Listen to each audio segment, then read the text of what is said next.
If you've ever looked at ergonomic office chairs, you've probably noticed that the prices are all over the place. You can find chairs for a couple $100s and you can find ones for thousands of dollars.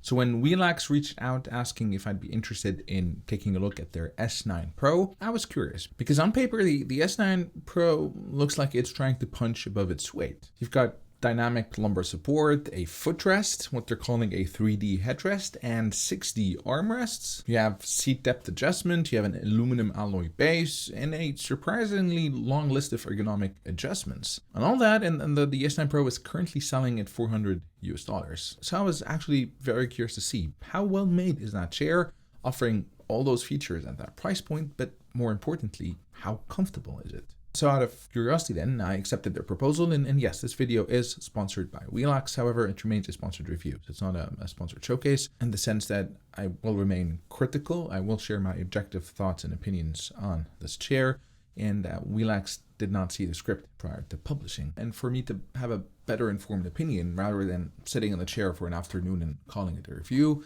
I wanted to actually spend some time with it. So I've been using this chair for the last few weeks as my own office chair. I've been working on this, editing videos, answering emails, basically spending 8, 10, 12-hour days, sometimes even more, on this chair. And after all that time, I think I've got a pretty good idea of where this chair gets things right and where I think it could be improved, and ultimately whether it's worth considering. Now, obviously before sitting on it, I had to put it together because as expected, it does not ship assembled. And thankfully, assembly was pretty easy. One thing I appreciated was how clearly everything was organized. So all of the screws are separated and labeled. So you've got a letter here. So following the instruction manual on how to assemble this was pretty straightforward and easy. And you don't really have to play a guessing game of which screw goes where, like is the case with a lot of furniture assemblies. You start with the wheels and you simply push them into the aluminum base. There's no tools or screws there.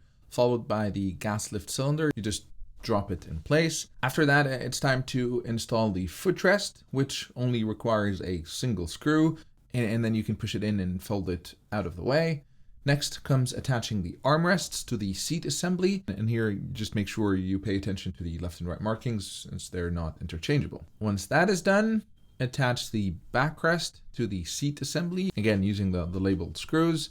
And at this point, the chair is almost ready and assembled. The only slightly awkward part is lifting the completed seat and backrest assembly onto the gas lift. It's not difficult, but it is a little heavy. So if you do have someone nearby to help, that would not hurt. And the final step is installing the headrest. And again, this simply slides into place and you secure it from underneath with a single screw. So now let's speak about the adjustments. And this is really where the chair starts to get interesting, because there's a lot of them. And of course, the seat height is adjustable. That is fairly expected. Small note on that though, it does not get very high or as high as I would have liked, which you probably can see if you've seen other videos on my channel. I'm typically sitting a little bit higher, so you typically can see around here. Whereas right now I'm at maximum height and the framing is cutting through my chest and the logo over here. So it doesn't get as high as my previous chair, but in all fairness, I do have a particular use case in needing the chair at the highest level just for framing purposes. Probably most people do not sit at maximum height, but if you do, that's just something to keep in mind. You can also adjust the seat depth, allowing you to move the seat forward or backward, depending on your leg length and preferred sitting position. The backrest can also be adjusted through multiple positions. You just lift it up and it clicks into place. And then there's the lumbar support. Now, this is actually one area where my opinion changed over time. When I first sat in the chair, my immediate thought was that the lumbar support felt a little lower than I expected. I would have liked for it to be a little bit higher.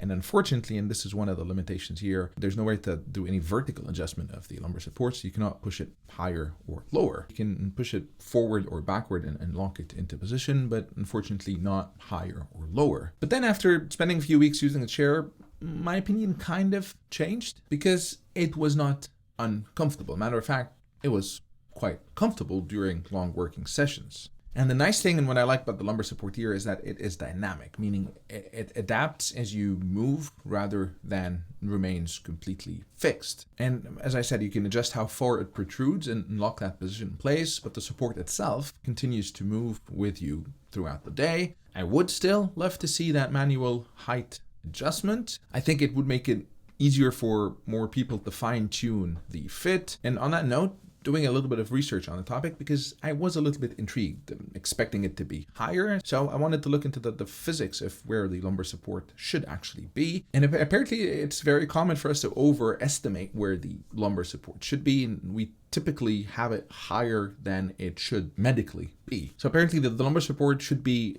closer to your waistline, somewhere around the L3 to L5 vertebrae, which I think this is where this is sitting, but I'm no expert. So if there are any orthopedic surgeons or physiotherapists or chiropractors watching this video, do drop a comment in the comment section if this looks like it's sitting in the right position. And moving up, you've got the headrest, and this again is adjustable in multiple directions, allowing you to change both height and angle, generally provided good support. But this is also where I have potentially my biggest criticism of the chair.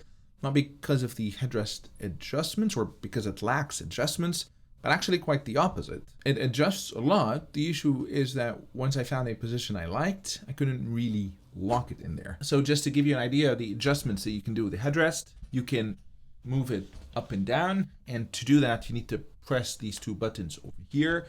That's great. And then you can tilt like that. And this entire thing goes up and down. And here lies my issue. This locks into place, which is great. So you need to press, as I said, to lock or unlock, but that's the only thing that locks.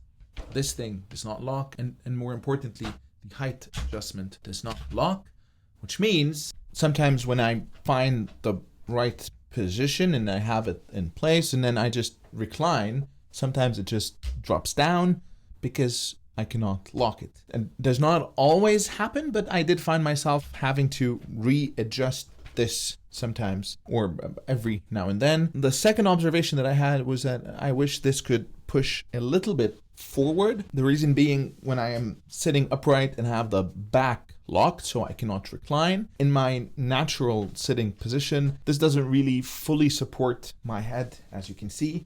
If I lean slightly backwards, it's fully supported, but I would have liked if it just can move forward just a little bit to have a more natural support of my head in that upright position. And again, it wasn't a major issue, but sometimes when I have my back fully supported, this would have been the angle I would have liked the headrest to be at. But as you can see, my head does not really touch my head unless I recline back.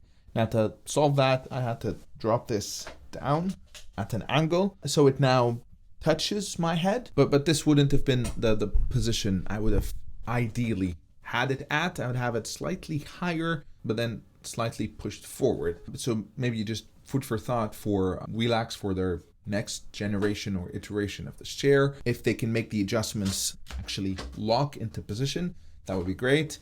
And if there's a way to actually have the headrest move a little bit forward, that's going to give much more flexibility in positioning for different people, different heights and whatnot. Now, speaking of locking into position, there's a second area where I would have liked there to be a locking mechanism, and that's the armrest over here. For starters, what I really like is how much flexibility or different positions you have. First is height adjustable, so you can lift up or down. And this does lock into place. You have to press this over here to lift or drop, and then it locks into place. That's great. But that, again, is the only place where this locks. More adjustments. This rotates completely. You may wonder why that's useful, and I'll tell you in just a second. You can also push these forward or backwards, which is nice. And this over here lifts up or down. So back to where you can make use of the rotation over here. Well, you can rotate this to the back, push this forward, lift this up.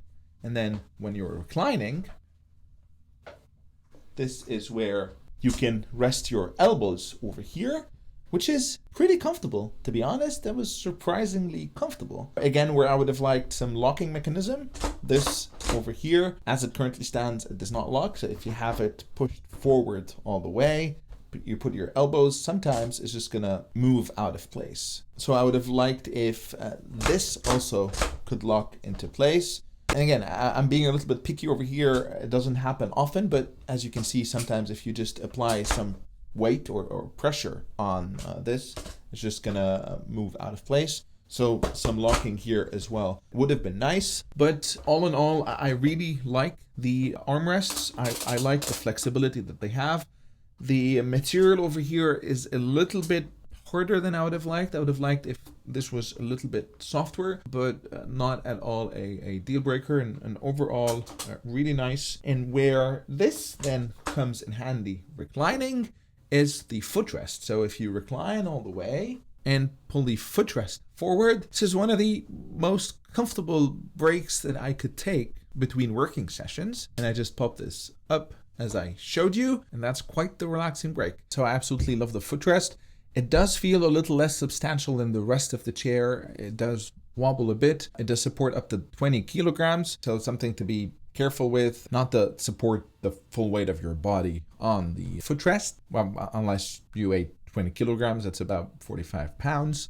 That's not going to work. And just for reference, I'm about 180 centimeters, so about 5'9", about 90 kilograms, so about 200 pounds.